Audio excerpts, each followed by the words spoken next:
अस्सलाम वालेकुम। मोहम्मद अकील व्लॉग में खुशामदीद। मैं हूँ मोहम्मद अकील। सबसे पहले तो अगर आप लोग चैनल पर नए हैं तो चैनल को सब्सक्राइब करें, बेल आइकन को प्रेस करें और बगैर किसी वक्त ज़ाय किए चलते हैं आज की वीडियो की तरफ।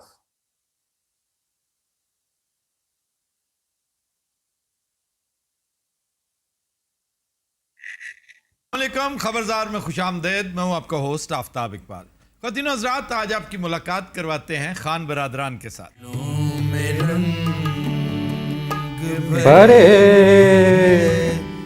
बादलों बहार चले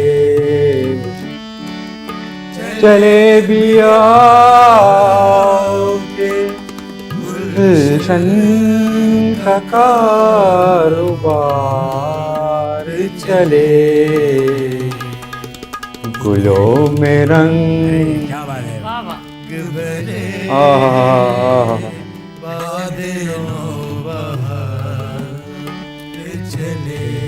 अंतरा भी अता कीजिए इसका। अरे अभी अभी अभी नहीं, माइक है बनाना पका करके। अच्छा, वो कफस उदास वाला। बस उदास है यारो सबा से कुछ तो कहो,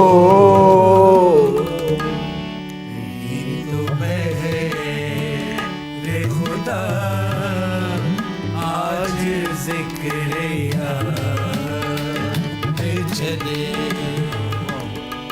चले बिया गुलशन का कारोबार चले, गुलों में वाह जी वाह, वाह वाह। मैं आपको बता रहा था अबे ये गालबन जेल की शायरी है, जिंदा बहुत ज़बरदस्त। ये शोहरा आफाक गज़ल फैज़ अहमद फैज़ साहब की, और फैज़ अहमद फैज़ साहब की इस गज़ल के साथ अगर किसी ने इंसाफ किया है तो वो सिर्फ मेहदी हसन खान साहब, अल्लाह उनको गरीब रहमत करे। और मेहदी हसन खान साहब के साथ अगर किसी ने इंसाफ किया तो वो इन तीनों लेजेंड्स आगा माजिद, अजहर रंगीला और हनी अलबेला साहब। मतलब तफहीमुल कुरान आधी से ज्यादा जेल में लिखी गई। फिर वैन गॉग जो असाइलम में रहा, उसने क्या क्या चीजें वहां पे पेंट की। ਜਿਹੜੇ ਬੰਦੇ ਨਹੀਂ ਕੰਮ ਕਰਦੇ ਉਹਨਾਂ ਨੂੰ ਜੇਲ੍ਹ 'ਚ ਭੇਜ ਦਿਆ ਫਿਰ।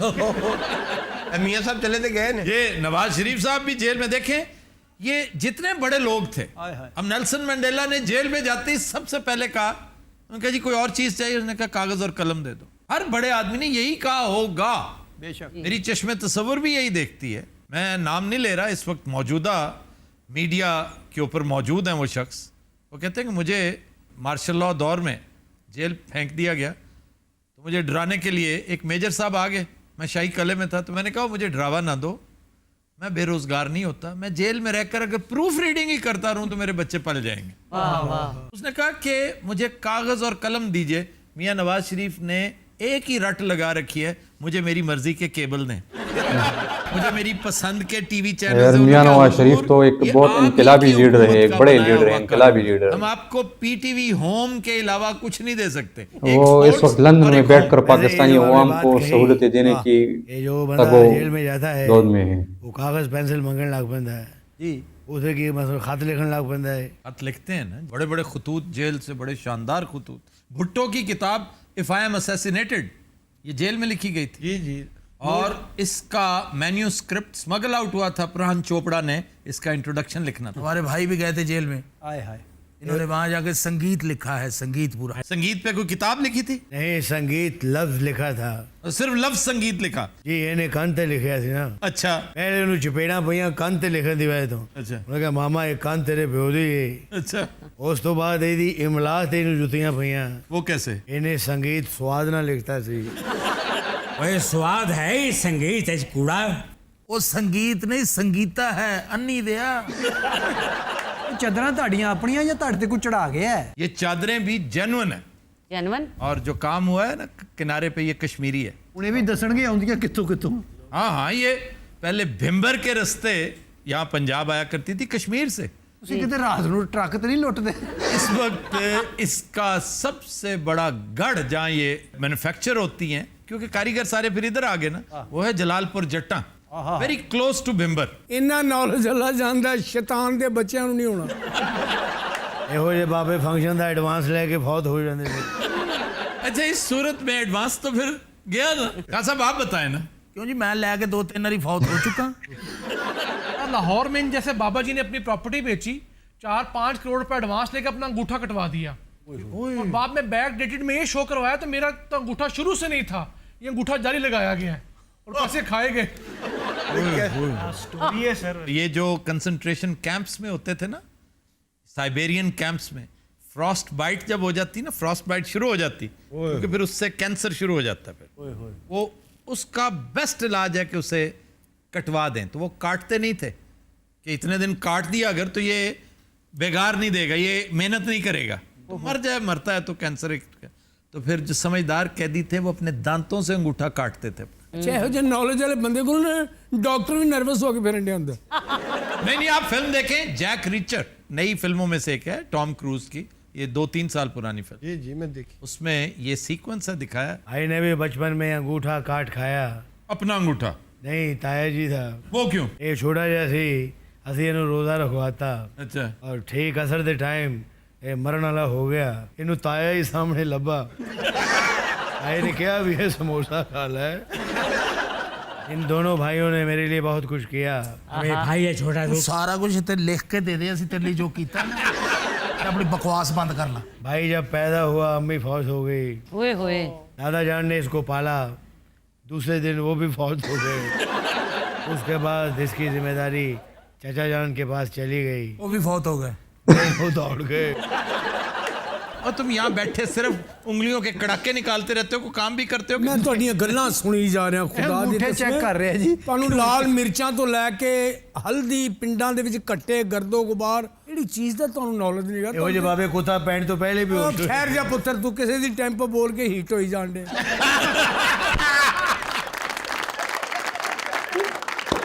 मेरे सवाल का जवाब देते अभी तक नहीं दिया तुमने। को काम भी करते हो या सिर्फ यहाँ बैठे वक्त ज़ाया? ਮੇਰਾ ਕੰਮ ਕਰਨਾ ਨਾ ਕਰਨਾ ਇੱਕ ਮਾਮੂਲੀ ਜੀ ਗੱਲ ਹੈ। ਮੈਂ ਤੇ ਲਾ ਇਲਾਹਾ ਇਲਾ ਮੁਹੰਮਦ ਤੁਹਾਡੀਆਂ ਗੱਲਾਂ ਸੁਣ ਕੇ ਹੈਰਾਨ ਹੋ ਗਿਆ ਕਿ ਇੱਕ ਬੰਦੇ ਨੂੰ ਇੰਨੀਆਂ ਗੱਲਾਂ ਨਹੀਂ ਯਾਦ ਰਹਿੰਦੀਆਂ। ਇਹ ਅੱਲਾ ਦੀ ਰਹਿਮਤ ਮੈਨੂੰ ਲੱਗਦਾ ਹੈ। ਅੱਲਾ ਦੀ ਰਹਿਮਤ ਹੋਰ ਹੁੰਦੀ ਹੈ, ਦਿਮਾਗ ਦਾ ਖਲਲ ਹੈ। ਅੱਲਾ ਦੀ ਰਹਿਮਤ ਹੁੰਦੀ ਕਿ ਉਹਦੇ ਕੋਲ ਜਾਇਦਾਦ ਬੜੀ ਹੈ, ਉਹਨੂੰ ਪ੍ਰਾਪਰਟੀ ਬੜੀ, ਉਹਨੂੰ ਆਮਦਨ ਬੜੀ ਹੈ, ਉਹ ਕੋਈ ਕੰਮ ਕਰੇ ਮਿੱਟੀ ਨੂੰ ਹੱਥ ਪਾਵੇ ਸੋਨਾ ਹੋ ਜਾਂਦਾ। ਆਪਾ ਬੜਾ ਟੈਕਨੀਕਲ ਹੈ, ਇਹ ਮਿੱਟੀ ਨੂੰ ਹੱਥ ਲਾਏ ਉਹ ਚਿੱਕੜ ਬਣ ਜਾਂਦੇ। आपने आज तक किसी बड़े मुकाबले में हिस्सा लिया? बहुत बड़े बड़े मुकाबलों में। कुश्ती के। मैं आपको 50,000 रुपया दूंगा, ये सिर्फ पता कर दो कि ये ढाड़ी है या नहीं। ਮੈਨੂੰ ਦੱਸੋ 50,000 ਮੈਨੂੰ ਦਿਓ, ਕਿਹਦਾ ਅਕਾਊਂਟ ਆੜੀ? ਉਹ ਤੈਨੂੰ ਤੇ 100 ਰੁਪਏ ਦੇ, ਤੂੰ ਘਰ ਦੀਆਂ ਗੱਲਾਂ ਵੀ ਦੱਸ ਦੇਣਾ।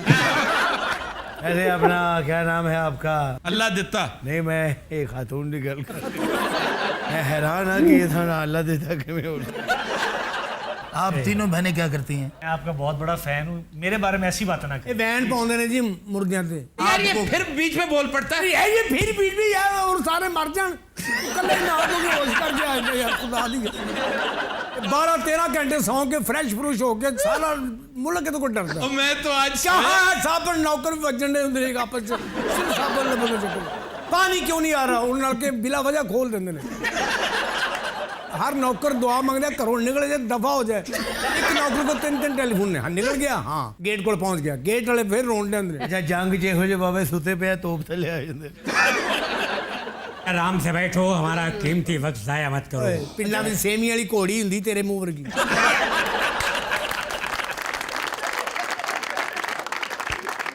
क्या रे गाना था मेहदी हसन साहब का, वो सुनाओगे? अरे बताओ। लगी रे, चलो जी सादे मोहतरम। ये लगी रे, क्या बात है? जलवा। लगी लगन ये दिल, ये लगी रे। इधर तगड़ा होके कमजोरी नाल कहन दे, टका के कहो। लगन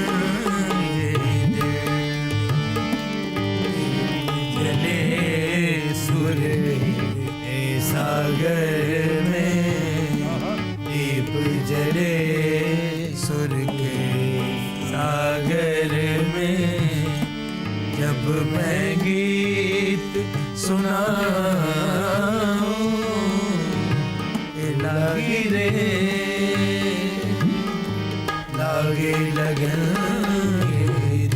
जी वाह, वाह वाह। मैं आपको बता रहा था हमारे दादा बड़े सख्त आदमी थे। खे के ऊपर शद क्यों डालते हो बेवकूफ शख्स? तुम्हारी खे मुशद्दद क्यों है? हकीम साहब ने भी इसको कहा है तुम्हारी है मुशद्दद है। आज दरअसल ये है आफ्ताब साहब, लोग इस चीज़ को मजाक समझते हैं। ये जो रियाज है ये बड़ी मुश्किल चीज़ है। हमारे जो दादा जान थे मरहूम, वो 8-8 घंटे नहर पे खड़े होके रियाज करते थे। 8-8 घंटे नहर ते खलो के दौड़ना ਲੱਭਦੇ ਰਹਿੰਦੇ ਸੀ। ਆ ਸਭ ਕੋ ਐਸਾ ਫੰਕਸ਼ਨ ਜਿੱਥੇ ਤੁਹਾਨੂੰ 700 ਇਕੱਠਾ ਹੋ ਗਿਆ ਹੋਵੇ। 7 लाख रुपया हुआ है खूब इंसान 17 बंदे ने क्या सी लाख दी लानत कर दे। अब ठंड पड़ गई है तुम्हारे दिल में? जी, ये जनाब। फजूल सी बात करके। ਕਾਂ ਦੇ ਪੰਜੇ ਵਰਗਾ ਮੂੰਹ ਦਿੱਤੇ ਤੇਰਾ। ਤੇਰੇ ਵਰਗੀ ਤੇ ਤੰਦੂਰ ਦੇ ਕੋਲ ਖਲੋ ਕੇ ਮਾਈਆਂ ਨੂੰ ਕਹਿਣ ਹੁੰਦੇ ਔਰ ਰੋਟੀ ਡਿੱਗ ਪੈਣੀ ਏ ਔਰ ਡਿੱਗ ਪਈ। ਇਹ ਖੋਤਿਆਂ ਨੂੰ ਕਹਿਣ ਹੁੰਦਾ ਇਹ ਮੇਰੇ ਨਾਲ ਛੋਟਾ ਹੈ। ਮਨ ਜਿਹੜੇ ਕਹਿੰਦੇ ਨੇ ਇਹ ਖੋਤਾ ਨਹੀਂ ਇਹਦੇ ਨਾਲ ਦਾ ਇਹ ਮੇਰੇ ਨਾਲ ਛੋਟਾ ਹੈ। ਅੱਛਾ ਖੋਤਿਆਂ ਦੀ ਦੌੜ ਹੋਵੇ ਨਾ ਤੇ ਦਿੱਤੇ ਵਰਗੇ ਬੰਦੇ ਚੀਫ ਗੈਸਟ ਹੁੰਦੇ ਨੇ। ऐसे आपके जो दित्ता साहब हैं, हाँ जी, बड़े इंटेलिजेंट है माशाल्लाह। ये हो साइंसदान चांदते जाके वाशरूम लाते रहते। यार चांद के बारे में हमारी चश्मे तस्वर बहुत अच्छा सोचती है। क्या किसको भेज रहे हो वहाँ? और ये तो कहते हैं कि सबसे पहले चांद पे बंदर भी गया था। स्पेस में सबसे पहले कुतिया गई थी, रूसी कुतिया थी, उसका नाम था लायका। वो 2 दिन होते रहे ये चांदते, फिर उन्हें साइंसदान उबाड़ लिया। ऐसे आफ्ताब साहब, मेरा भाई चांद पे जा सकता है। अरे कोई भी जा सकता है चांद कोई पे। ऐसी उड़न आबदोज है। आसमान पे साइंसदान बड़ी देर से जा रहा है। आसमान से क्या अच्छा शेर याद आ गया। तू एक बार जो दिल की जमीन छू लेती, तू एक बार जो दिल की जमीन छू लेती, तो फिर मैं अगला कदम आसमान पर रखता। दरअसल बात ये है आफ्ताब साहब कि हम ज़्यादातर प्रोग्राम बैरून मुल्क करते हैं। बैरून मुल्क करते। अभी पिछले दिनों में बरतानिया गया हुआ था, मलका बरतानिया गया। अरे वो बताओ जो लता मंगेशकर ने मुझे थप्पड़ मारा था। क्यों थप्पड़ क्यों मारा था खान साहब को? 4 घंटे भाई ने उनके सामने गाया और वो रोती रही। अच्छा, लोगों ने पूछा आपके ऊपर गाने का इतना असर हुआ? उन्होंने कहा मैं गाने ना नहीं रोन रही सा, मुझे को डर लगन रहा थे। हमारा गाना 5 या 4 घंटे से कम कोई सुनता नहीं है। क्यों? 3 घंटे हम पहले उनको दबाते हैं। टोटल गाना तो 15 मिनट का है। देवानंद इनके आम गाने के लिए गए। आपने सुना होगा कि उन्होंने किताब में भी हमारा जिक्र किया है। देवानंद ने किताब लिखी। Romance with life. Romancing with life. Romancing with life, उसमें जो अहम जिक्र है वो नवाज शरीफ है। नवाज शरीफ की एक दिलचस्प बात देवानंद के हवाले से, ये अब पता नहीं मुझे इसका तस्करा करना चाहिए या नहीं, लेकिन मुझे उन्होंने ऑफ द रिकॉर्ड नहीं कहा था। लॉर्ड नज़ीर कहते हैं कि एक दफ़ा नवाज शरीफ के साथ मैंने इनकी मुलाकात रख दी। चंद पार्लियामेंटेरियंस के लिए इन्होंने दरख्वास्त कर रखी थी कि मेरी मुलाकात करवाओ। तो बरतानिया में मैं चंद दिन के लिए आया हूँ, तो मेरी मुलाकात करवाओ। मैंने कहा यार ये तो बहुत ज़रूरी है, मुल्क की खिदमत है। तो मैंने 5-7 बड़े अहम पार्लियामेंटेरियंस को इकट्ठा किया। तो टाइम 3 बजे था कि ठीक 3 बजे से पहर आप पार्लियामेंट में पहुँचेंगे। तो एंड टाइम पे मुझे फ़ोन आ गया कि आपकी भाभी बीमार हो गई हैं, तो मैं डॉक्टर के पास उन्हें लेके जा रहा हूँ, आई एम सॉरी मैं नहीं आ सकता। बड़ा अफसोस हुआ कि एंड टाइम पे वो मिस हो गया, लेकिन जाहिर है कोई एलिमेंट एक ऐसी चीज़ है, वैसे ही हुआ होगा। कहते अगले दिन मेरी मुलाकात हुई, हमारा एक पाकिस्तानी है जो फोटोग्राफर है बड़ा मशहूर, तो वहाँ पे तो उन्होंने कहा कि कल आपका बड़ा जिक्र होता रहा लॉर्ड साहब 3 बजे। उन्होंने कहा जी कहाँ? कहते नवाज शरीफ साहब मुझे साथ लेकर गए थे देवानंद के घर। देवानंद ने उन्हें बुला लिया था तो उनके घर। यानी मैंने पार्लियामेंटेरियंस के साथ टाइम रखा हुआ था, वो डॉक्टर देवानंद और वो डॉक्टर देवानंद के पास चले गए कि बीवी बीमार हो गई। देखे ना, मतलब प्रायोरिटी देखें उस बंदे की उस वक्त भी क्या थी। आफरीन है, यानी फन के साथ मोहब्बत, इसका क्रेडिट तो देंगे आप नवाज शरीफ। बिल्कुल। अरे आपके यहाँ इतने प्रोग्राम होते हैं, इतने गेट टुगेदर्स होते हैं, आपने हमें कभी बुलाया नहीं। इसके लिए केटरिंग का काम करते हो? ये बोस की एमी नहीं पहनती। तो दिन रात हम लेते हैं एक ब्रेक, हमारे साथ रहिएगा। बहुत ज़बरदस्त कॉमेडी और बहुत ज़बरदस्त गज़ल, इसका मैं ज़िक्र ज़रूर करना चाहूँगा। मेहदी हसन खान साहब की और फैज़ अहमद फैज़ साहब की लिखी हुई शायरी, और उसके साथ इंसाफ किया है मेहदी हसन खान साहब ने। चैनल को सब्सक्राइब करें, बेल आइकन का बटन लाजमी दबाएं। वीडियो आपको कैसी लगी कमेंट सेक्शन में अपनी राय का इजहार ज़रूर कीजिएगा। मिलते हैं अगले व्लॉग में। अल्लाह हाफिज़।